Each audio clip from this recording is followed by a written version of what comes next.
This hot topic of CSR and apparel industry.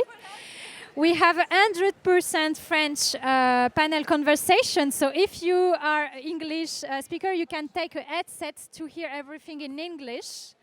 So please ask a headset if you want to understand us in English. We are still waiting for one last person, but maybe we can start by the presentation anyway, because we have a very intense program on this panel conversation. Du coup, nous allons faire la table ronde en français. For English speakers, please take a headset to hear us in English.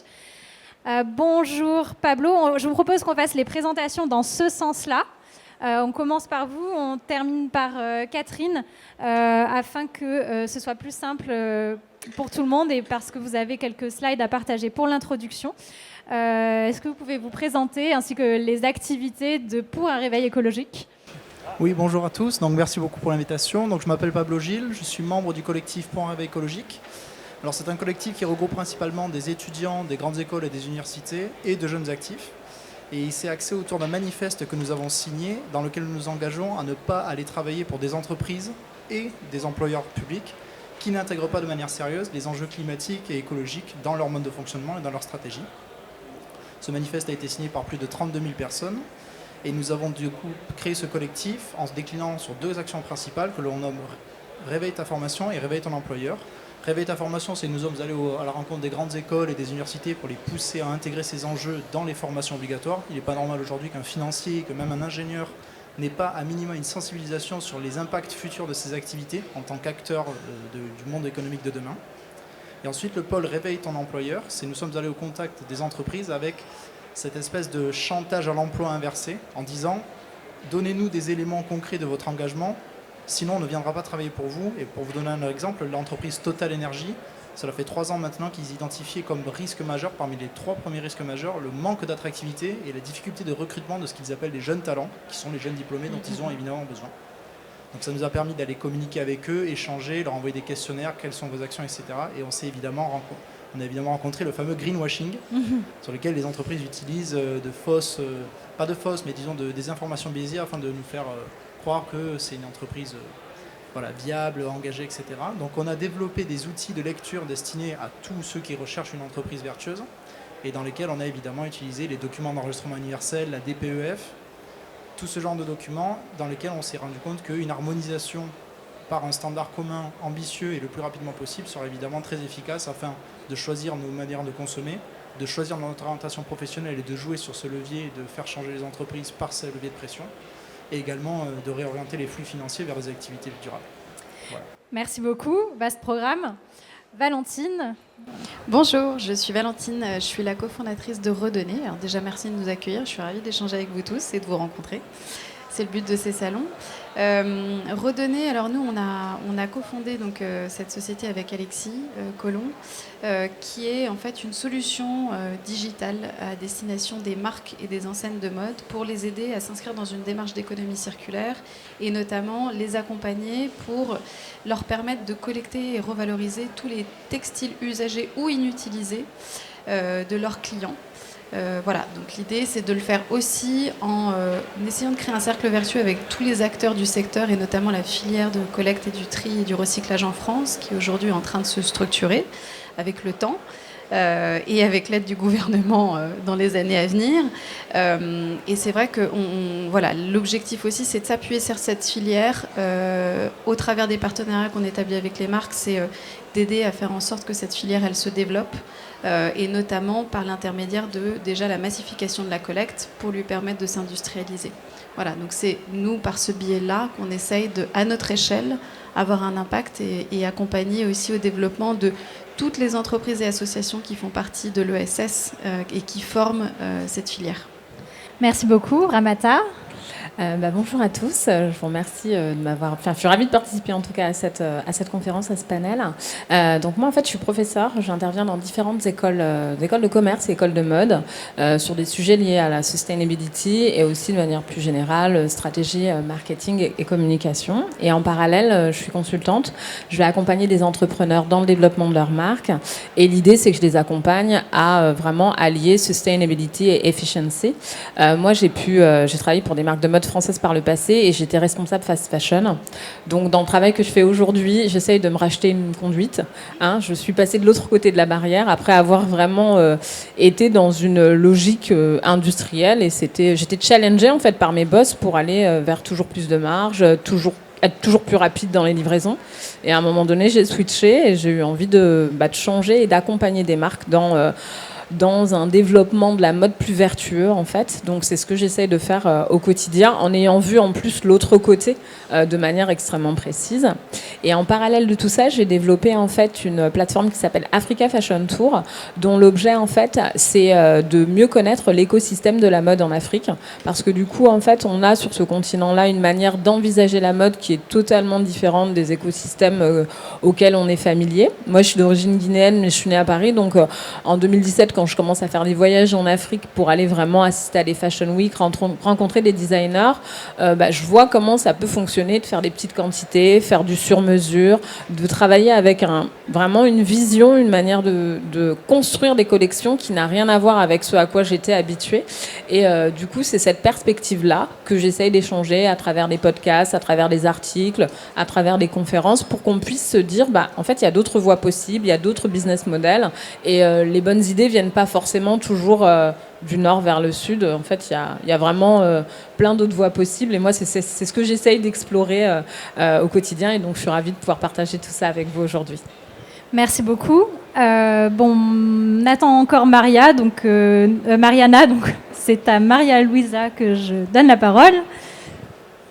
Super. Peut-être vous pouvez passer les quelques slides en régie. Voilà, super, merci. Merci beaucoup. Donc je vous dis quand il faut passer à la suivante, c'est ça Ou oui, vous faites ainsi. Il y a une télécommande normalement. Je ne l'ai pas. Est-ce qu'on peut... Ah voilà, elle est là. La télécommande arrive. C'est le bouton vert. Super. Alors, on va commencer par le premier slide qui est là. Super. Donc, merci beaucoup Alice. Bonjour tout le monde. Donc, je suis Marie-Louisa Martinez, directrice Affaires publiques Global Fashion Agenda, qui est donc une non-profit qui est née en 2009 dans le but de faire en sorte que la sustainability soit la priorité numéro 1 de l'industrie. Alors, on ne peut pas dire que toute l'industrie est sustainable, mais en tout cas, ce qu'on peut dire maintenant, c'est que personne ne remet plus en doute le besoin d'aller vers plus de sustainability. Et donc, nous avons fait un shift du pourquoi vers le comment. Donc maintenant, nous sommes centrés sur l'impact et sur comment faire en sorte que cela devient une réalité. Alors, l'organisation est connue surtout par le Copenhagen Fashion Summit, qui est donc l'événement leader de la sustainability dans le secteur, qui a lieu depuis 2009. Et nous avons également des publications comme la Fashion CEO Agenda avec les priorités pour l'industrie et plein d'autres. Et nous faisons cela en partenariat avec nos strategic partners que vous pouvez voir sur le slide. Voilà quelques chiffres sur l'impact. Comme vous voyez, c'est les marques, c'est les innovateurs, mais aussi les NGOs, le niveau politique, manufacturers, des investisseurs et beaucoup d'autres acteurs. Et cet impact a lieu en grande partie par donc, cet événement qui a eu lieu en présentiel cette année, enfin, après 2 ans de online à cause de la pandémie mondiale. Nous sommes revenus en présentiel début juin. Pour notre grand événement. Donc le but ici, c'est vraiment de créer un dialogue fort entre tous les acteurs de la chaîne de valeur et de faire en sorte que les sujets qui font avancer les choses soient traités. Juste quelques... Oups, je peux retourner en arrière ? Oui, voilà, juste quelques chiffres. Donc, cette année, plus de 900 participants, de 500 organisations, 4 heures de programme et plus d'intervenants que jamais, donc on en avait 110. Et si vous voulez écouter les tables rondes, elles sont disponibles en ligne maintenant, donc il y a toujours moyen. Donc représentation majoritairement Amérique du Nord, Europe, mais augmentation de la participation côté Asie également. Et parmi le feedback que nous avons reçu cette année, il y a notamment le fait que nous avons effectivement fait beaucoup d'efforts pour introduire toute la chaîne, donc autant toutes les géographies que tous les acteurs qui contribuent à faire avancer les choses. Donc voilà quelques noms des participants. Et juste un petit dernier mot sur l'Innovation Forum, qui est donc là où on présente les innovations. Donc il y a eu 24 solution providers avec un service de matchmaking qui permet donc de faire des rendez-vous. Et nous avons également une version digitale. Donc celle-là est présente sur notre site web. Donc on a toujours accès aux innovateurs qui peuvent aussi aider à faire avancer. Et sur ça, j'arrive sur le Policy Hub qui mérite peut-être d'être mentionné dans la mesure où c'est une initiative qui a été fondée par Global Fashion Agenda en 2019 avec la Sustainable Apparel Coalition et FESI, qui est donc l'industrie, la fédération européenne de l'industrie du sport. Et donc ensemble, tous nos membres, maintenant il y a Textile Exchange avec nous, donc derrière nous il y a 700 marques, non-profit et NGOs et plein d'autres organisations. Et donc nous faisons avancer les choses au niveau politique avec toute une série de position papers, dont plein sur la transparence des produits, la stratégie textile européenne et plein d'autres sujets que nous allons traiter aujourd'hui. Donc, merci, merci beaucoup. Catherine. Merci pour l'invitation. Mon micro ne marche pas, je crois. Si, on m'entend? Si on vous entend, oui, on t'entend. Je suis Catherine Doriac. Alors moi j'ai plusieurs casquettes en fait.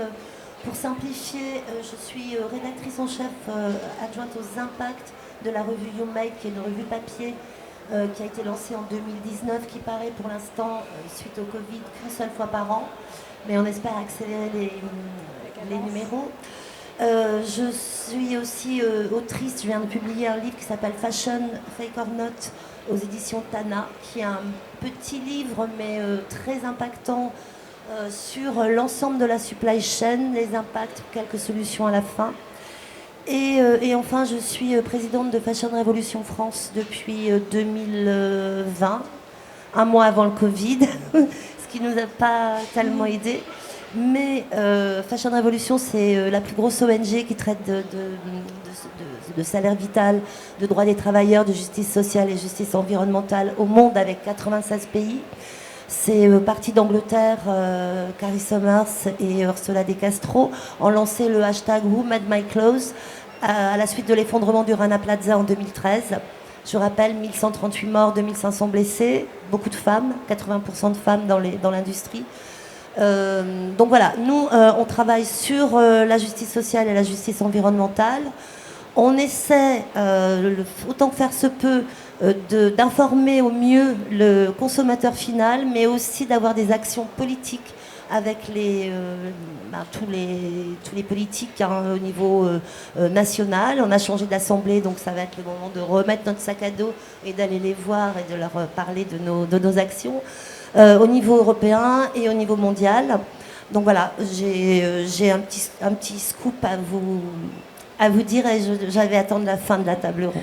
Oh là là, trop de suspense. Bien, alors je vais commencer avec cette première question. Selon vous, quels aspects de l'industrie devraient être principalement concernés par un nouveau cadre juridique et le rôle du législateur est-il la clé de voûte d'une transformation durable de l'industrie de la mode ? Qui veut proposer son opinion sur cette question? Je sais que Mario et Luisa, vous avez des choses à dire là-dessus, mais peut-être aussi... Vous voulez commencer? Je peux commencer, merci. Donc, je pense que l'essentiel ici, c'est qu'on parte du principe qu'on a besoin de mesures holistique, je ne sais pas si c'est le mot français, holistique. Voilà, mais qui couvre vraiment tout le secteur et c'est ce qu'on voit dans la législation au niveau européen, c'est-à-dire qu'il faut partir du niveau design et faire tout le cycle jusqu'à la partie waste parce que c'est seulement comme ça qu'on couvre tous les échelons.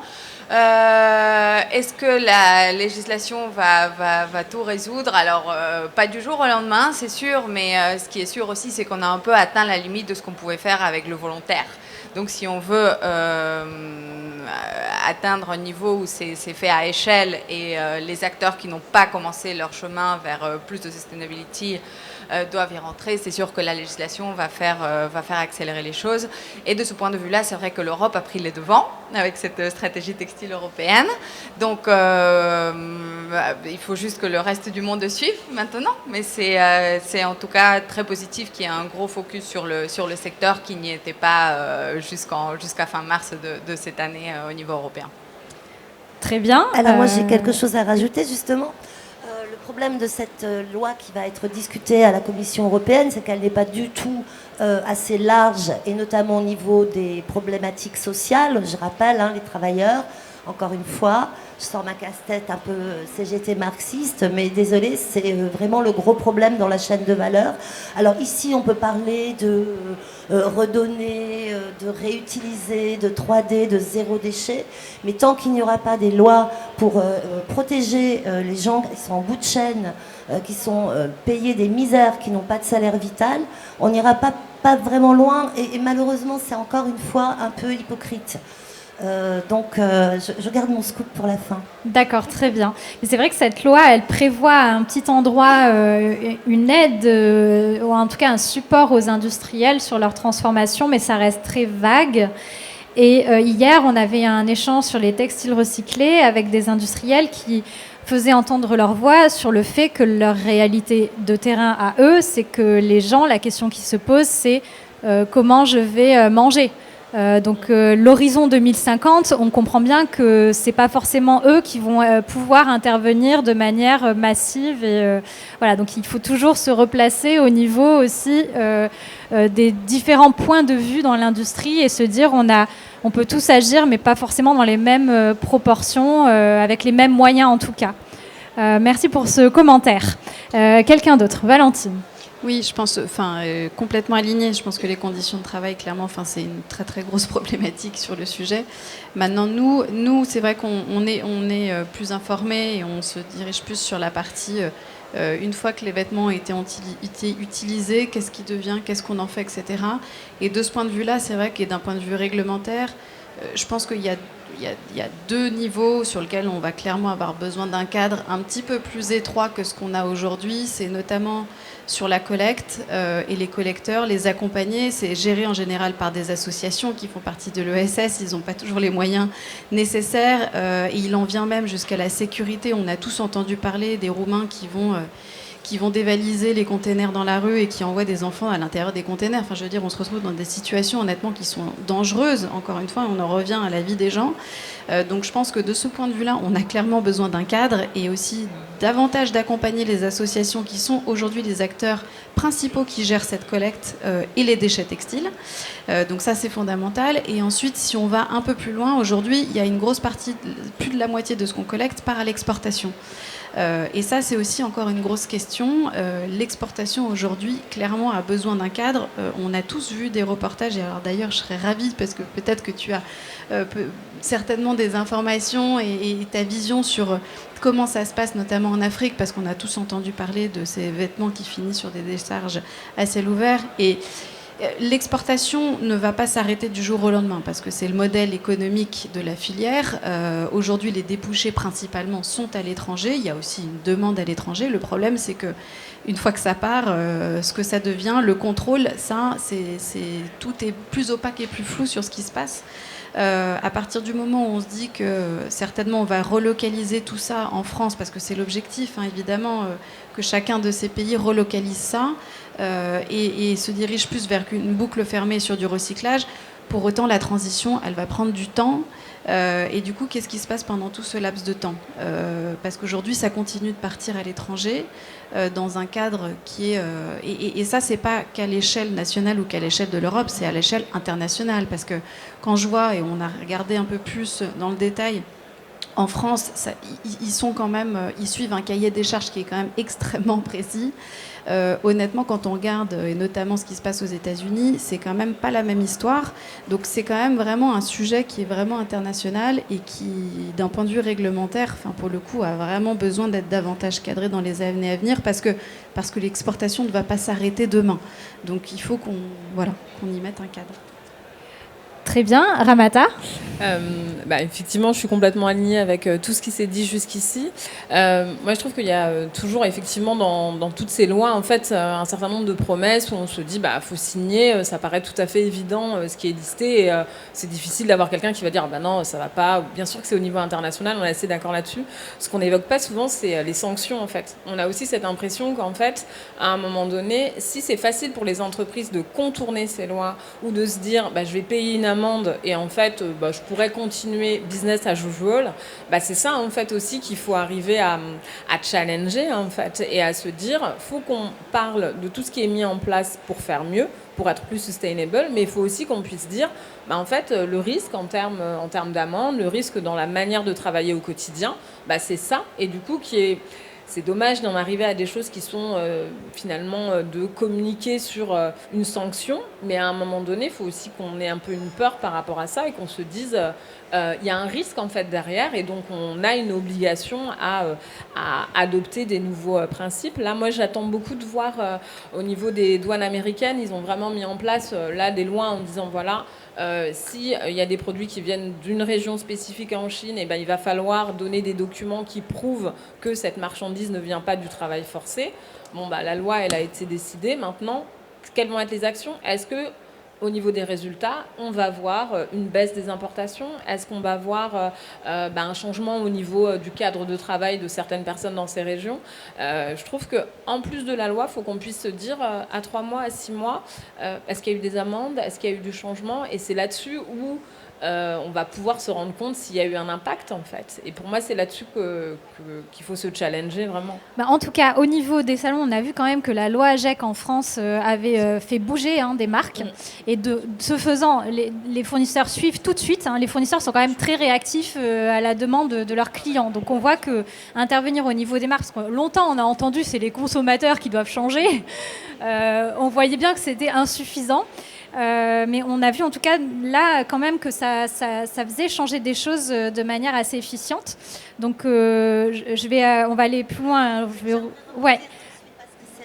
Oui. On a vu au niveau de la loi sur le devoir de vigilance, par exemple, qu'elle est contraignante, mais non trop. Il n'y a pas de sanctions réelles. La loi AGEC, alors là, ils ont rajouté des petits extraits supplémentaires, mais il suffit pour une multinationale d'avoir un bureau dans un autre pays pour envoyer sa marchandise, et c'est ni vu ni connu. Donc les sanctions, moi, j'y crois pas du tout.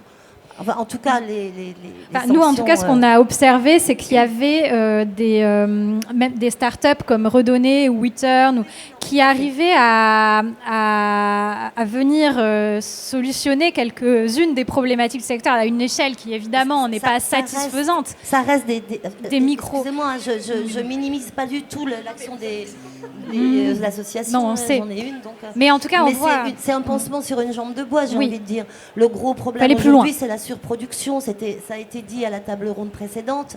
Tant qu'on régulera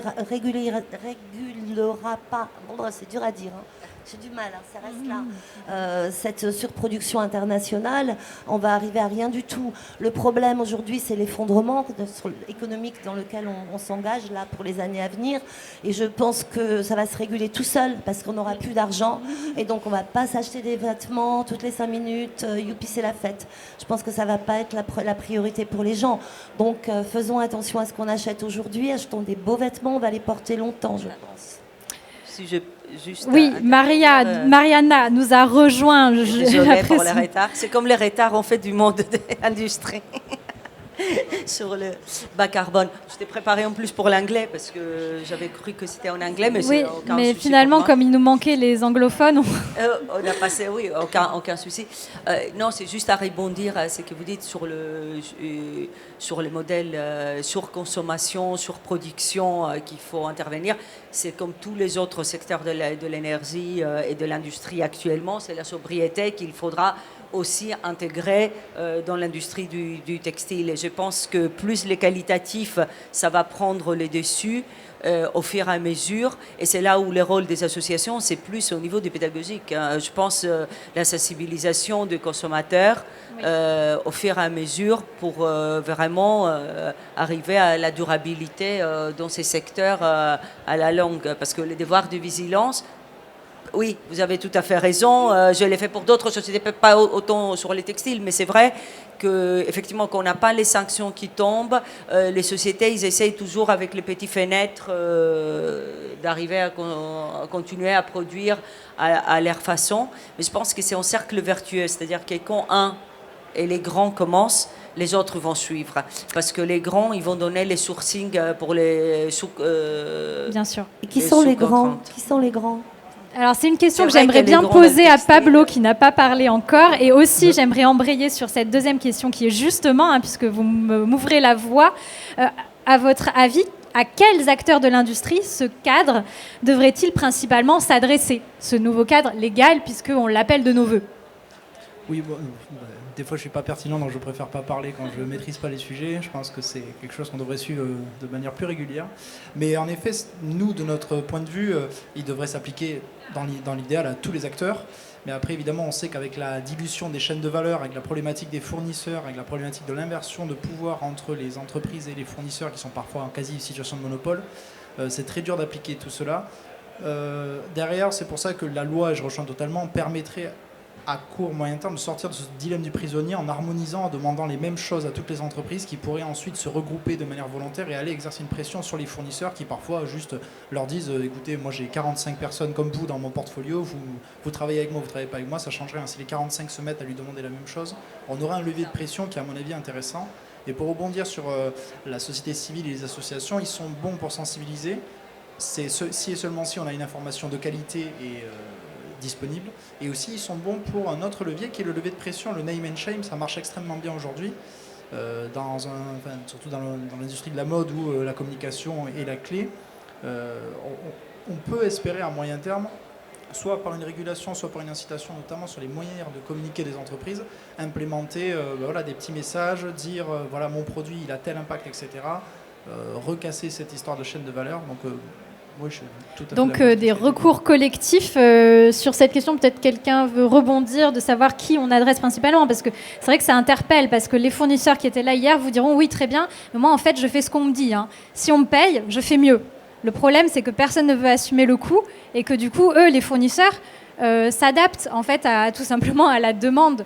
Donc il y a aussi ce serpent qui se mord la queue. On parlait du consommateur, mais c'est les marques qui finalement influencent les comportements des consommateurs. Alors on le voit très bien avec les 15-25 ans qui achètent massivement la fast fashion. L'ultra fast fashion. En plus, ils sont les plus engagés, soi-disant. Parce que moi, je me dis, exactement. parce que moi, j'ai mes étudiants, et c'est vrai que c'est la première question que je pose chaque année, quand je commence mon cours, etc. Je fais un peu les sondages pour voir, parce que d'un côté, ils sont très engagés, donc ils connaissent au niveau écologie, environnement, ils sont les premiers accusés. Mais en même temps, c'est vrai que ce sont les consommateurs avérés qui n'arrivent pas à faire la part des C'est une choses. génération schizophrène, mais c'est notre société de consommation qui les a rendus comme ça. Donc c'est la génération précédente un peu à faire son mea culpa et à se dire mais aidons-les justement. Alors moi, je les aide en les informant. Je vais dans les écoles de commerce, de mode, les lycées, maintenant les collèges, pour faire des conférences. Et bon, on est assez bien accueillis. Et ce qui est le plus intéressant, c'est leurs questions en fait.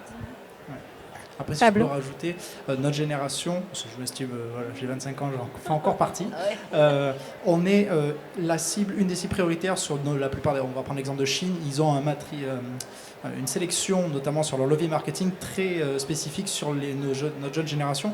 Donc la sensibilisation, c'est bien, mais quand on a en face une multinationale qui emploie des millions et des millions sur comment nous vendre ce produit-là, c'est à mon sens illusoire de se dire les jeunes, en lisant 2 bouquins, ils vont savoir quoi faire, alors qu'on est plongé H24, 24 heures sur 24 dans un quotidien de pub, de pop-up, de qu'est-ce que c'est l'idéal, voilà, à travers quoi je vais pouvoir me réaliser en tant que jeune, c'est en achetant des choses, etc. C'est pas parce qu'on a 2 heures de cours sur les impacts comparé à 24 heures sur 24 de pub, de pop-up qui nous viennent. Si on n'a pas une régulation de ces manières de communiquer, de centrer, de focaliser la jeunesse, surtout à un moment où on se construit en tant qu'individu, un marketing quand on a 14 ans, un marketing quand on a 40, c'est pas du tout la même chose sur l'impact de la construction de la personne qu'on est en train de devenir. Donc les jeunes... Sur la résistance qu'on a. Oui, donc les jeunes, je suis d'accord, on est totalement schizophrènes, mais aussi on est les principales cibles de ce marketing-là qui est très peu régulé. Le marketing sur les réseaux sociaux, il est très peu régulé. C'est du marketing qui va parler quasiment... c'est du marketing ultra personnalisé, c'est pas une pub à la télé où on peut passer.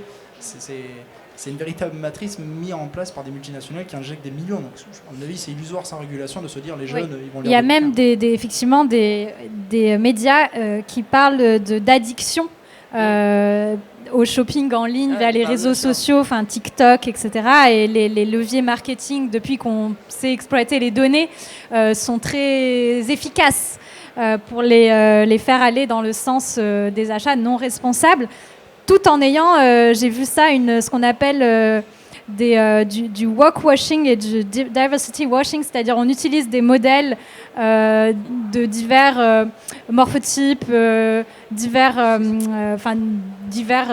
carnations, etc., pour montrer qu'on est une marque activiste et engagée, alors que vraisemblablement c'est pas forcément, c'est pas exactement la réalité.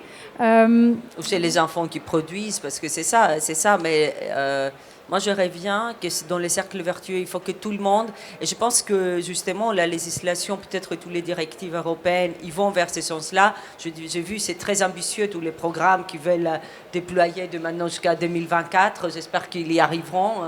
Il aura pas, parce que oui, c'est ça, ça m'a paru un peu, voilà, qu'on est déjà très en retard, mais même c'est la coordination, la coopération de tout le monde. Oui. C'est-à-dire que à la fois c'est pas que le consommateur effectivement il subit quelque part un certain nombre de choses qui sont de l'extérieur. Il faut que ça vienne aussi de 2 côtés pour que ça puisse effectivement fonctionner. C'est-à-dire que la production, il faut que ça réoriente vers des modèles un peu plus durables, que les sociétés poussent vers ces côtés-là et que les consommateurs, effectivement, il va intégrer. Il aura toujours des consommateurs plus responsables que d'autres, effectivement. Et c'est une question d'éducation. Hein. C'est les parents aussi qui sont derrière des enfants, qui demandent les derniers modèles des Nike dès qu'ils sortent ou de je ne sais pas quoi. Je le sais, j'ai des ados. Donc, c'est-à-dire, mais on est derrière et il faut un peu réguler. Donc effectivement, il faut réguler en fait les marchés, les envies. Et je pense, je rebondis sur ça que vous avez dit tout à l'heure sur la crise et qu'on aura moins d'argent, on va dépenser moins et on va revenir dans un modèle. En fait, moi, quand je vois tout ce qui se passe en général, je me dis il faut qu'on revienne dans l'essence commun. Il faut qu'on soit un tout petit peu raisonnable. C'est-à-dire, le développement durable, c'est juste être raisonnable dans le sens qu'on a perdu cette raison de tout ce qu'on fait, de tout ce qu'on consomme, de tout ce qu'on mange, de la façon qu'on fait. Et si on revient sur ces sens communs, je pense qu'on retrouvera quelque part les équilibres dans le temps et dans la durabilité. Merci Mariana. Donc ça m'amène à cette question aussi justement de l'échelle, puisque bon, vous dites, alors on adresse qui en priorité? On a compris les grosses marques, les producteurs, les consommateurs finaux via le travail d'information qui est quand même colossal à effectuer, mais on ne peut pas à échelle individuelle avoir l'impact, comme on l'a vu, des grosses multinationales. Et il ne faut pas oublier qu'en plus, adresser un consommateur en France, on ne va pas pouvoir avoir les mêmes arguments quand il s'agit d'un autre pays. Et on est nous les Français quand même une petite communauté au milieu de cette grosse planète.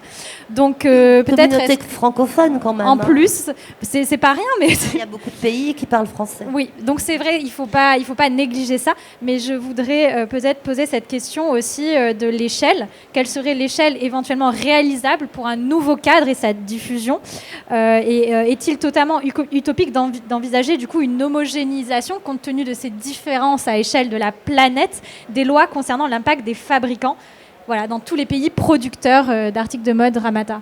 Bien là-dessus, je pense qu'effectivement, on a cet idéal d'une loi qui serait la même, une loi mondiale, en fait, une loi internationale. Mais après, je pense qu'il faut avoir en tête qu'il y a certaines solutions locales qui vont être spécifiques et qui vont être pertinentes pour certains endroits du monde. Et il peut y avoir effectivement des lois internationales qui vont être légitimes partout, mais à un moment donné, il faut avoir en tête les spécificités. Et je pense qu'il faut pouvoir se dire, from local, we can go global. Mais il faut aussi, il faut avoir ça en tête et se dire, il y a des solutions qui peuvent être pertinentes dans certaines régions du monde, qu'on peut appliquer du nord vers le sud, du sud vers le nord, mais il ne faut pas que ce soit un chemin unique. Et moi, en fait, les voyages réguliers que j'ai pu faire sur le continent africain, en tout cas l'Afrique de l'Ouest, ce qui peut être intéressant dans la manière d'envisager la mode, c'est qu'on a un consommateur déjà qui a un désir de produit unique. Donc les éditions limitées, le sur-mesure, c'est le consommateur qui en demande de ça. Donc la production de masse, ça va pas forcément être... Ça peut être une solution pour les uniformes, mais pour le consommateur au quotidien, pas forcément. Donc quand on se dit faut mettre des usines en Afrique et puis il faut produire à l'échelle, vu ce qui s'est passé dans certains pays, peut-être que c'est pas ça la solution et que finalement d'avoir des ateliers à chaque coin de rue où les gens ils ont l'habitude de réutiliser, réparer, donner, c'est quelque chose qui fait partie du quotidien du consommateur africain. C'est vraiment quelque chose qui est naturel. Il n'y a pas besoin de faire des slogans, les 3 R, pour leur dire c'est comme ça qu'en fait on utilise ces vêtements. Moi j'ai des tissus, encore la semaine dernière ma mère me sortait un tissu qui était à ma grand-mère et qu'on a gardé dans la famille depuis des générations, et c'est comme ça en fait qu'on consomme de la mode et qu'on consomme en fait du vêtement. Et il y a aussi ce côté, il y a un amour du tissu. Donc en fait le fait que le consommateur connaisse la chaîne, qu'il achète son tissu, qu'il choisisse son fil et qu'ensuite qu'il aille faire son vêtement et qu'il se dise je vais peut-être attendre 3 semaines pour l'avoir, ce n'est pas un problème. Il n'y a pas forcément ce truc de il faut que j'ai mon vêtement tout de suite livré dans 1 heure par Prime. Non, et les gens arrivent à être tout à fait... Il y a aussi, je trouve... Il y a intéressant, un point que j'aime bien souligner aussi, c'est comme on achète du sur-mesure, pour les, quelle que soit votre morphologie, vous avez un vêtement qui vous va, il n'y a pas aussi cette frustration de j'arrive pas à rentrer dans un skinny, ou faut que je fasse de la gymnastique pour rentrer dedans. Il y a aussi tout un tas d'habitudes de style et de consommation qui n'ont rien à voir avec ce à quoi on est habitué. Et moi, c'est vrai que tous ces voyages là-bas et mes discussions avec des designers qui, eux, en fait, ils ont des showrooms dans lesquels ils reçoivent le client qui ne considère pas comme un client. En fait, ils ont une discussion, ils boivent le thé, et puis ils échangent tranquillement, et puis c'est comme ça que la commande se fait, et il n'y a pas ce côté, on va sortir un bon de commande Excel, et puis on va noter. Et du coup, c'est vraiment un environnement d'envisager le secteur de la mode dont on a, je pense, énormément à apprendre, et on est dans un temps lent. Ou alors, c'est peut-être un temps normal. Et comme nous, quand on est à Paris, on est à l'habitude d'aller vite, on se dit que c'est ça le rythme normal. Peut-être pas. Peut-être qu'en fait, c'est eux qui ont raison et que ce temps que j'appelle lent, c'est peut-être ça le juste milieu, en fait. De ne pas être dans une course à la consommation, mais plutôt dans un plaisir de se vêtir qui finalement n'est pas dans le il m'en faut beaucoup. Il me faut une belle pièce qui a été faite sur mesure, qui me va bien. Et puis il y a toute une... je peux vous raconter des... Comme le disait Catherine, un peu ironiquement, peut-être que la crise économique fera venir de nouveaux comportements plus respectueux, responsables de manière implicite. Vous avez mené une étude avec Fashion Revolution d'ailleurs sur les leitmotivs, et j'avais vu qu'il y avait, en tout cas, ou je ne sais plus si c'était celle de l'IFM, en tout cas sur les habitudes de consommation, les achats de seconde main sont en premier motivés par le prix. Donc on voit bien qu'il y a quand même aussi une corrélation entre le côté nécessité économique et l'attitude du consommateur derrière. C'était une étude de 2020 sur 6 pays européens, sur les habitudes de consommation de 6 pays européens qu'on peut trouver sur le site fashionrevolution.org. Je voulais revenir sur ce que tu disais, parce que ça, ce modèle économique, évidemment, bien sûr, c'est celui qu'on a toujours connu jusque dans les années 70, où la machine s'est emballée à la mass market, etc. Mais bien sûr que c'est la bonne solution. Mais pour revenir en arrière, il y a toute une industrie qui s'est construite depuis. Il y a des chaînes de valeur qui sont construites, il y a des gens en bout de chaîne, il y a des gens ici, il y a des gens partout dans le monde. Qu'est-ce qu'on fait? On met une bombe atomique et puis on recommence tout à zéro. La question, c'est quand même ça. Comment est-ce qu'on va faire? Alors, il y a des histoires de relocalisation, par exemple les usines de filature de lin qui reviennent en Europe. Le problème qui se pose pour cette relocalisation, c'est la formation. Maintenant, on a besoin de gens qui savent s'en servir de ces machines. On a besoin de gens qui savent coudre. Il n'y a plus de couturières. Les couturières de quartier, à la fin des années 70, elles ont baissé le rideau de fer et elles sont allées faire autre chose. Donc aujourd'hui, oui, on est là-dessus, on est sur la formation et les besoins de formation du grand public à des modèles sobres et plus intelligents et certainement beaucoup plus jouissifs, on va dire, employons les mots. Et puis, revoir toute cette chaîne de valeur, toute cette industrie qui est là pour gagner de l'argent, en fait. Ce côté plaisir que Ramata décrivait, je trouve très bien. Maria Luisa, vous voulez peut-être réagir et puis nous commencer à aborder ce sujet aussi d'une stratégie de diffusion d'un nouveau cadre, du coup, qui serait plus international, inclusif, entre guillemets. Je vous écoute là-dessus. Merci beaucoup. Donc en effet, c'est positif que cette stratégie textile européenne ait tout un chapitre sur la dimension globale, parce qu'en effet, pour une chaîne de valeur aussi globale, le niveau européen ne va pas suffire.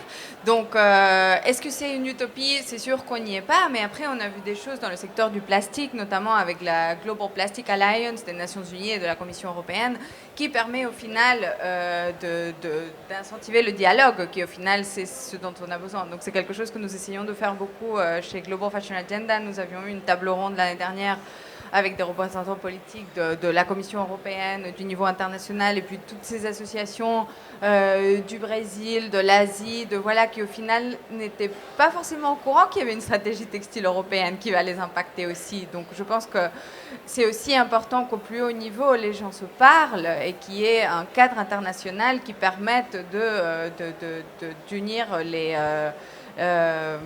différents niveaux et d'incentiver le dialogue. Bien, merci beaucoup.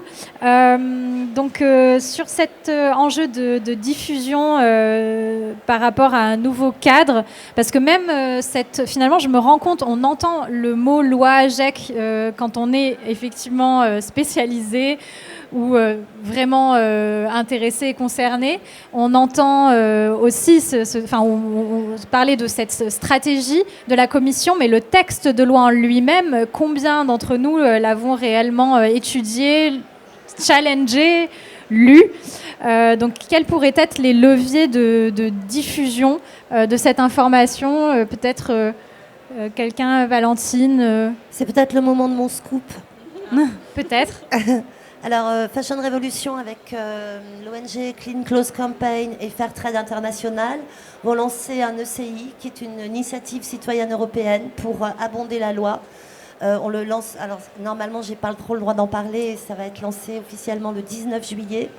Qu'est-ce qu'un ECI? C'est un outil démocratique et tous les citoyens européens qui vivent en Europe ou qui vivent dans le monde et qui ont le droit de vote dans leur pays peuvent signer la pétition. Je m'énerve. Juste au moment du scoop.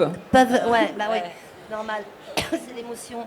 Peuvent signer cette pétition, on doit lever 1 million de signatures pour faire bouger la loi et on apporte 12 points supplémentaires au texte qui sera en discussion à la Commission européenne. Ça a été validé par la Commission européenne. Donc vous venez enrichir cette loi et vous avez besoin de signatures pour aller plus loin dans le... c'est un sacré scoop. Merci Catherine de le partager avec nous. Maria Luisa. Oui, j'aurais juste une question. C'est quel texte? C'est la Due Diligence Directive ou c'est le... Au micro, Non, c'est la loi sur le devoir de vigilance élargie à l'Europe. et sur le Sustainable Textile Strategy. C'est la stratégie globale en tant Ouais. que telle. D'accord. Ouais. Et on apporte donc 12 points, notamment sur les salaires, la justice sociale. Donc Il y a vous, pas du de- tout évoqué dans la loi. donc les Ouais, voilà, ONG, conditions. les ONG finalement peuvent être les associations, en tout cas des acteurs de diffusion quand même incontournables. Sur le dans- plaidoyer, je crois qu'on est les seuls à faire des choses. Mais Quelques d'ailleurs, députés Fashion européens. Revolution, je dirais que c'est quand même un mouvement qui a su acquérir cette portée internationale avec beaucoup d'efficacité. Pour un réveil écologique, moi, j'avoue, je ne vous connaissais pas avant d'organiser cet échange. Pour autant, j'ai pu constater qu'il y avait quand même une certaine adhésion, enfin une adhésion plutôt même massive, rapide dans votre cas. Donc, peut-être vous pouvez parler de la stratégie qui a été la vôtre aussi vis-à-vis des étudiants, enfin de vos activistes. Oui, de manière générale. Oui, comme je vous l'avais décrit, on a eu rapidement ce manifeste sur lequel on s'engage à ne pas aller travailler pour des employeurs qui ne sont pas sérieux sur le plan environnemental. Il a été signé par 32 000 personnes. Il y a eu des moments, on a eu des momentum médiatiques parce qu'à un moment donné, on a eu une grosse proportion de la promotion de Polytechnique. Et donc, on a eu notamment ce levier de pression par rapport à Total, qui est un des principaux acheteurs de polytechniciens tout frais sortis de l'école. Qu'elle arrive plus. Exactement. Qu'elle Donc, arrive. La on voie s'est rendu directe. compte que deux constats. On entrait sur le marché du travail dans un système économique qui n'était pas du tout viable et qui nous envoyait dans le mur. Les rapports du GIEC et de l'IPBES sont clairs là-dessus. Mais on ne peut pas non plus arriver et expliquer à tout le monde il faut changer parce qu'on arrive à peine sur ce marché. Mais le temps que l'un d'entre nous devienne président ou patron d'un groupe du CAC 40, les échéances 2030 et 2050 seront déjà derrière nous. Donc on doit utiliser tous les leviers de pression dont on a à disposition et c'est pour ça qu'on a commencé avec ce levier-là. Il y a 2 semaines maintenant, on est allé proposer une formation express à l'ensemble des députés. On avait réuni des scientifiques du GIEC et de l'IPBES. On leur a proposé des petits dialogues parce que ça doit aussi passer par une sensibilisation législative. Et on se rend compte qu'en fait, tout le monde parle on a besoin de lois, on a besoin de réponses communes, etc. Il y a un gros enjeu de sensibilisation et de formation. Les gens qui ont aujourd'hui entre 50 et 70 ans, ce sont eux qui ont les clés du camion pour les 20 prochaines années et ce sont qui ne sont pas du tout formés, pas du tout sensibilisés, sauf si ça vient d'une initiative personnelle. C'est des gens très occupés, ils n'ont pas forcément le temps, etc. Donc cet enjeu-là, il est absolument vital. Voilà. Donc avec les grandes écoles, enfin en tout cas c'est vrai que pour la France, on voit bien que ce sont des lieux de pouvoir et que donc si elles peuvent s'y mettre, ce sera sûrement, on voit c'est quand même un fort enjeu. J'imagine que c'est pareil ailleurs dans le monde, vraiment les grandes écoles sont des influenceurs importants. Valentine, vous vouliez réagir ?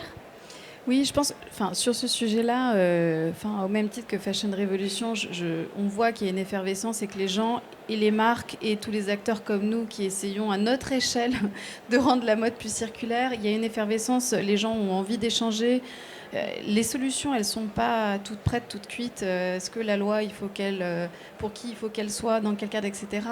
On n'a pas tous les réponses aujourd'hui.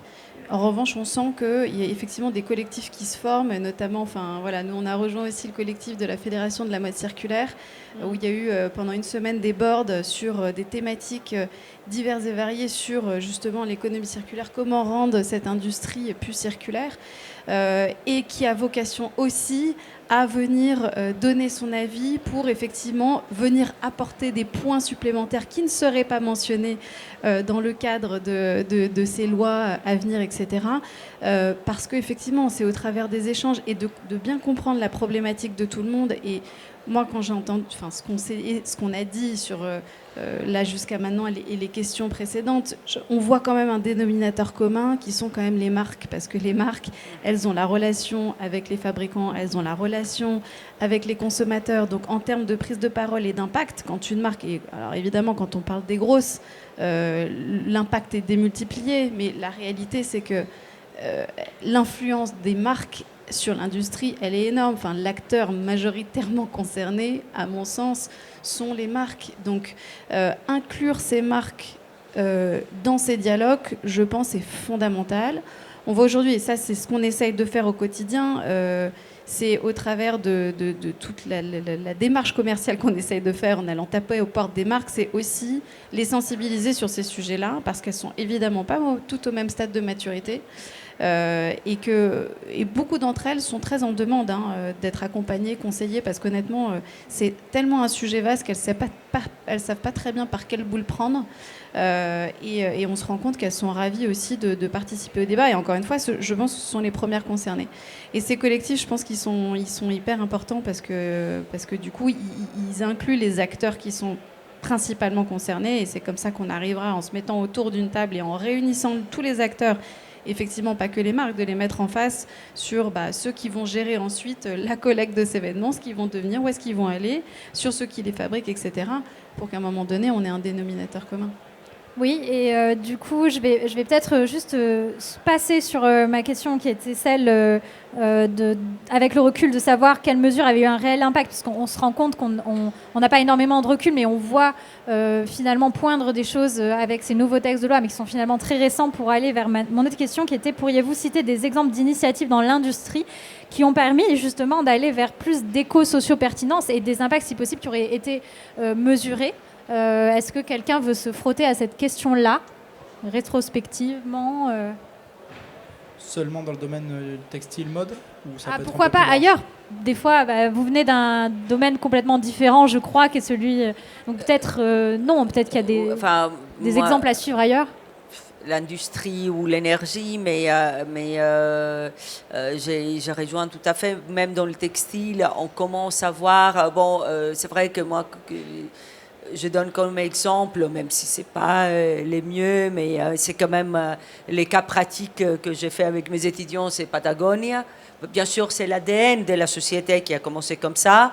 On peut trouver toujours des failles, hein, même à une société comme ça, qu'elle a commencé avec un ADN qui est très précis, mais je pense que ça donne un peu la direction, parce que North Face, derrière, elle essaye de faire comme Patagonia maintenant. Donc ça veut dire que quelque part, quand on est exemplaire quelque part, on peut attirer un peu ces cercles vertueux. Et je suis tout à fait d'accord que les marques, il faut que ça soit autour de la table, parce qu'effectivement, ils influencent aussi énormément les consommateurs dans un sens par rapport à toute la façon, toutes les 3 secondes de marketing, etc. Et pour que ça soit régulé, je suis tout à fait d'accord qu'il faut qu'ils soient autour de la table et qu'ils sont des parties prenantes, qu'il faut que ça soit dynamique et active. Par contre, je vais aussi ajouter par rapport à tous les IEG, la circularité, etc. Je pense, mais ça c'est une opinion peut-être très personnelle, mais la circularité, il faut faire très attention de ne pas qu'on dise que c'est circulaire et que les marques, en fait, ils utilisent ça maintenant comme le petit chapeau, que finalement, on va y aller encore sur un autre modèle de surconsommation parce que c'est circulaire et on recycle et on y va. Parce que là, il faut faire très attention parce que la circularité aussi, il vaut mieux... En fait, effectivement, il faut que ce soit circulaire, il faut qu'on fasse les très bons sourcing sur les matériaux, qu'on sache qu'on puisse les recycler, que ce ne soit pas tous les matériaux dans une étiquette. Moi, je regarde les étiquettes, j'achète jamais quand c'est des choses que d'abord je ne connais pas, que je ne sais pas qu'ils ne vont pas pouvoir être triés, etc. Il faut faire très attention par rapport à ça. Donc là aussi, les marques. Mais attention, la circularité, que ça ne devienne pas le nouveau modèle de greenwashing après. Hein. Oui. Mais Maria-Louisa, oui, Pablo. Peut-être juste une petite phrase. Je suis totalement d'accord et c'est d'où l'importance d'avoir les ordres de grandeur bien définis dans la tête des gens, c'est-à-dire qu'il n'y a aucune action qui est carbone free ou etc.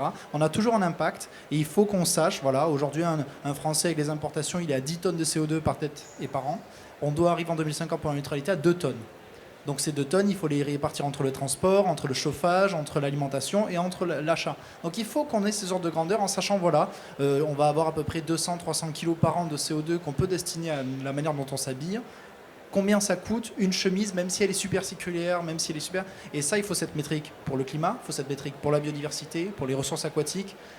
On a l'intensification du cycle de l'eau, qui est une problématique. L'océan, comment il est pollué par rapport à tous les microplastiques. Oui, moi, ça, je l'ai appris l'année dernière en travaillant pour un projet européen, justement, sur les textiles. Combien j'avais jamais mesuré que par la machine, il va partir les microplastiques et qui va dans l'océan. Et j'étais tout de suite sidérée.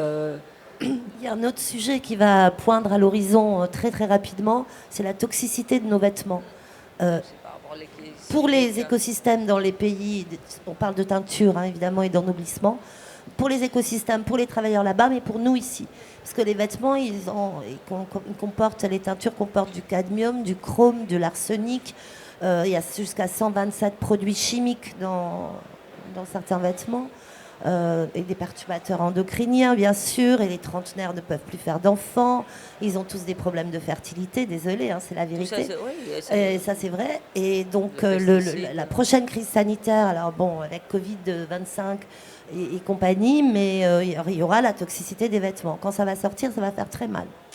Peut-être Ramata, qu'on n'a pas entendu depuis quelques temps, vous vouliez ajouter quelque chose sur ce sujet-là.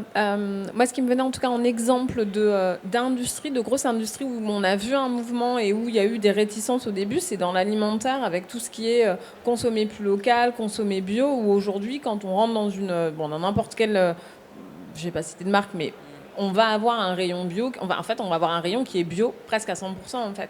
Et les étiquettes qu'on voyait partout avec des petits rayons qui étaient un peu ghettoisés, aujourd'hui ça se démocratise. Alors même si parfois on se dit c'est peut-être juste l'étiquette qui est bio et quand on creuse un peu on se rend compte que c'est pas toujours complètement clean, mais en tout cas il y a eu vraiment un mouvement où de quelque chose qui était vraiment anecdotique, petit, c'est devenu la norme et avec des acteurs qui ont vraiment cherché à changer leur chaîne de valeur.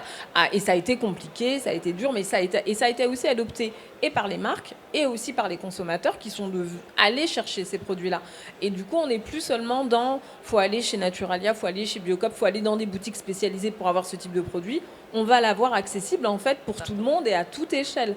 Donc, et c'est quelque chose qui a pris énormément de temps, mais je me dis, il n'y a pas de raison finalement que dans le secteur de la mode, on n'ait pas finalement quelque chose de similaire où à quand on se dit, on est dans une logique où on va avoir accès à davantage de produits plus éthiques et des boutiques où on va... Parce que les marques commencent à communiquer là-dessus avec des pourcentages qui restent faibles, mais elles le disent, elles revendiquent, on a 30% de matière durable, on a 20% de... On n'est clairement pas dans les 100%, mais en tout cas, ça devient un argument de donner un pourcentage. Oui, mais là, on va dans des cas, par exemple, quand tu dis à 99% que c'est naturel et les 1% qu'il n'est pas, il n'est vraiment pas. Donc, en fait, c'est ça qu'il faut très attention, parce que même les bio, vaut mieux quelquefois que ce soit local, que ce soit de proximité, parce qu'effectivement, c'est là où il faut qu'on y arrive. Il faut qu'on y arrive à des échelles qui sont maîtrisables, qu'on sait la traçabilité, qu'on puisse vraiment l'avoir à tous les niveaux, parce que justement, vous avez dit pour les enfants qui travaillent, moi je le vois comme ça, et en fait, on n'a pas cette visibilité sur les produits, parce que si on l'avait, peut-être même les jeunes, ils n'auraient pas acheté s'ils les voyaient. C'est-à-dire, ils seraient peut-être plus vite choqués, même s'ils étaient bombardés de marketing. Mais comme ils ne les savent pas forcément, ils vont vers ça. On va écouter rapidement sur ce sujet Maria Luisa, parce que je pense que c'est un axe fort de la commission, la dernière communication sur la stratégie de l'Europe qui va être revisitée grâce aux interventions des ONG. Mais il y avait cette partie sur les labels, la question de l'écolabel qui ressortait. Peut-être vous avez un commentaire à faire là-dessus, Maria Luisa, qui connaissait bien le texte. Oui, merci. Alors, je pense que c'est important d'abord de préciser que la stratégie textile européenne en tant que telle, c'est une communication, donc ce n'est pas législatif, c'est un cadre. On parle d'un règlement quand même. Il faut aller dans les détails. Il y a des propositions législatives qui en font partie, mais il y a un processus de codécision au sein de la Commission. Donc, les textes n'est pas entré en vigueur. Il doit passer par le Conseil, par le Parlement. Donc, c'est maintenant que tous les acteurs peuvent proposer des amendements. Donc, c'est maintenant qu'il faut se mobiliser. Nous, on fait ça avec l'industrie. Donc, vous disiez le besoin de rassembler l'industrie. Le Policy Hub, c'est environ 50% de l'industrie mobilisée avec des grands, des petits. Donc, alors, c'est du travail, bien évidemment, parce que dans la stratégie textile européenne, il y a du diligence, mais il y a tout ce qui touche aux déchets, il y a tout ce qui touche à l'étiquetage des produits, il y a je ne sais pas comment elle s'appelle en français, la Empowering Consumers, qui est une grosse initiative. Et puis nous avons une autre sur tout ce qui est substantiation of green claims qui nous attend encore pour l'année prochaine. Alors c'est énormément de pièces différentes et je pense que l'essentiel dans ce cadre-là, c'est qu'il y ait une cohérence entre tout ça. Parce qu'effectivement, au niveau européen, c'est des documents qui vont être traités par différents parliamentary committees au sein du Parlement européen, donc c'est différents acteurs. Et l'essentiel, c'est d'une part d'établir une cohérence globale et puis de ne pas détruire ce qui a été fait jusqu'ici, parce qu'il y a beaucoup d'initiatives qui sont déjà en place, donc il ne faut pas reculer et ne pas prendre en compte tous les progrès qui ont été faits. Voilà, il y a Patagonia qui a testé, il y en a plein d'autres. Voilà, dans nos publications, vous pouvez voir, on a notamment, lors du summit, on a sorti notre Monitor Report avec des case studies d'énormément de marques et de très belles choses qui sont en cours. Donc il ne faut pas non plus reinvent the wheel dans ce cas-là. Oui. Merci. On arrive au bout, je crois, de ces échanges. Donc, je vais vous laisser peut-être prendre la parole sur un sujet qui vous tiendrait à cœur pour conclure ces discussions. Et je vais vous demander d'être concis parce qu'on a déjà dépassé le temps, même si on a commencé en retard, il faut qu'on soit rapide. Qui veut ajouter un point ? Non, du coup, pour finir, moi, je rebondis sur ce que Mariana a dit et sur... on parle beaucoup d'économie circulaire, c'est effectivement le maître mot de tout le monde et de toutes les marques, etc. Mais effectivement, c'est pas parce que, du coup, on sera capable, alors pas tout de suite, de recycler davantage dans le futur que, du coup, il faut s'y jeter en disant que c'est de nouveaux modèles. En tout cas, à mon sens, et ça sera ma conclusion, c'est que dans économie circulaire, il y a un point de départ et il y a un point d'arrivée aussi, et que le point de départ, évidemment, c'est la production. C'est l'étape numéro 1 de l'économie circulaire. C'est en tant que marque, la première question que je dois me poser, et sur laquelle d'ailleurs j'ai la main mise, c'est parce que c'est mon métier premier, c'est de produire des produits, c'est comment je le fais. C'est de l'éco-conception, c'est le choix des matières, etc. Et ça, c'est le point de départ de tout. Donc évidemment, et après, les étapes d'après, voilà, découlent de, après la production, il y a la consommation. Comment est-ce que j'aide mes consommateurs à mieux consommer ? Comment j'allonge la durée de vie de mes produits ? C'est là où on a vu les plateformes de seconde main arriver, etc. Ça, c'est une étape. Et ensuite, la dernière, et sur laquelle nous, on essaye davantage de sensibiliser et d'accompagner les marques sur, c'est pour que cette boucle, elle tourne, voilà, qu'est-ce qui se passe, qu'est-ce qu'on fait, comment on le fait, voilà. Et pour moi, je crois profondément en ce modèle si chaque étape est minutieusement respectée. Merci. Ramata. Ce que je dirais, moi, je reviendrai aux consommateurs. Et c'est vrai qu'on a tendance à stigmatiser la jeune génération et parfois aussi stigmatiser les entreprises et être dans un discours un peu, assez dur sur, voilà, il faut faire ça, il faut consommer comme ça. Et que parfois, c'est pas la meilleure façon finalement d'engager, même si on sait qu'on est dans une situation critique et qu'il faut faire passer le message. Moi, ce que je peux constater, c'est que je suis face à des étudiants qui vont mixer de la friperie avec du Shein, avec des choses qu'ils ont récupérées dans l'armoire des parents. Et donc, il y a ce côté, finalement, dans leur consommation au global, c'est pas forcément des vestiaires 100% Shein pendant toute l'année, en fait. Il y a, donc, dans le côté, ils sont schizophrènes, oui, mais il y a aussi une part de finalement, et je pense même les entreprises aussi, dans ce qu'elles font, elles mettent en place des actions pour aller vers du mieux. Et je pense qu'il faut qu'on arrive à souligner les premiers pas qui sont faits, qui sont positifs, tout en leur disant, les challengeant sur faut aller encore plus loin. Mais je pense qu'il faut qu'on soit capable aussi d'identifier les actions qui sont faites et qui sont faites correctement. Sinon, on reste finalement dans ce côté un peu cancel, boycott, critique. Et du coup, ça ne fait pas forcément mieux avancer le débat sur la question. J'aurais tendance à en revenir à soulignons aussi les bonnes actions, les bonnes attitudes qui... Voilà, ce ne sera pas parfait du premier coup, en fait. Et ça, il faut en être conscient, même si on sait qu'on est dans une forme d'urgence. Mais voilà, j'ai envie de me dire que ce mode de consommation, c'est presque les engager à... Bon, alors voilà, là, il faut que tu réduises encore Shein dans ton vestiaire, il faut que tu mettes plus de friperie, il faut même que tu n'achètes pas pourquoi pas. Avant Le cas tout. de chat, et on pourrait faire Ouais, une on est table ronde d'accord. dessus parce que c'est quand même très intéressant. C'est Ouais. aussi une réorganisation au niveau de ces usines qui étaient en place, de la production avec des entre guillemets petits volumes sur des grosses commandes. Donc et un turnover énorme et c'est très intéressant à étudier. Mais je pense qu'on n'aura pas le temps. Mais en tout cas, vous décrivez très bien effectivement cette tension qu'on a entre des injonctions contradictoires et surtout des sursollicitations au niveau de nos jeunes générations et même moins jeunes, parce que ça va nous arriver, vous inquiétez pas Ouais. aussi. Moi, je peux rebondir oui. sur ce que C'est l'idée. tu as dit. Moi, quand je disais schizophrène, c'était pas du tout stigmatisant. À Fashion Revolution, on stigmatise pas le consommateur du tout. On stigmatise plutôt les marques. Mais et puis pas forcément méchamment. Par contre, on a un dicton que moi j'aime bien rappeler.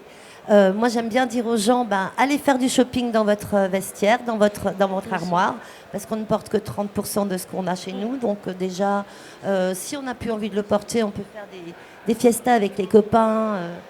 Pour échanger les vêtements. Et puis surtout se rappeler, ce qui est vraiment important, c'est que le vêtement le plus écologique, il est déjà dans notre placard. Voilà. Ouais, c'est pas mal comme conclusion. Quelqu'un d'autre encore Oui. Oui, non, je pense que c'est très important et je pense que de ce point de vue-là, il faut insister sur la phase du design également parce que 80% en fait de l'impact écologique du produit vient de là. Donc c'est là aussi qu'on a besoin d'incentives et de mesures pour et de l'entretien faire en sorte- aussi après. Exactement, parce que c'est ça qui va faire que le vêtement peut tourner. Ça peut incentiviser les new business models qui de ce point de vue-là, durent en plus. Et juste une petite dernière remarque liée à ce qu'a dit Ramata, parce que c'est très intéressant comment le consommateur, au final, il dépend aussi de l'information que va lui donner l'industrie. Donc il faut aussi guider l'industrie qui, en ce moment, se retrouve face à un cadre législatif qui n'est pas harmonisé. Donc je pense que faire en sorte que l'industrie comprenne comment faire va derrière aider le consommateur à comprendre l'information qu'on lui présente. Merci. Très rapidement, parce qu'après on va libérer les traductrices et la régie.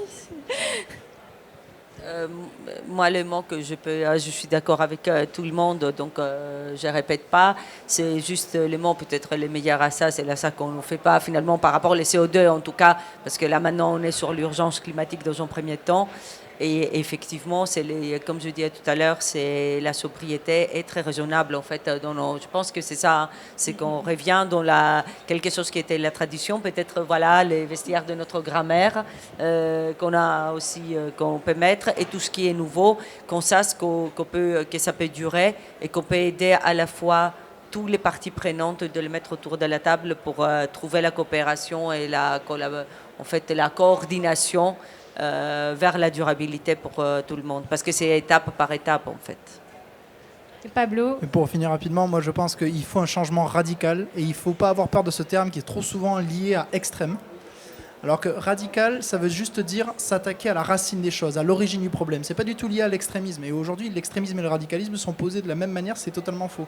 Aujourd'hui, on a des chaînes de valeur qui sont structurées depuis les années 80, qui sont profondément ancrées dans nos manières pour s'attaquer à ce problème du textile et de la problématique écologique de manière globale. Il faut aller à la radicalité du problème. Donc, un changement, il doit être forcément radical, sinon il ne sera pas aligné. Sinon, c'est pas un changement en fait.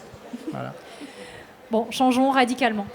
Merci à l'audience pour son écoute attentive. Si vous avez envie d'échanger plus loin avec nos intervenants, n'hésitez pas. Ils parlent anglais aussi, même si nous avons pris le parti de faire cette table ronde en français parce que c'était la langue majoritaire. Merci à tous et merci d'être venus à tous nos intervenants pour alimenter cette discussion passionnante. Merci.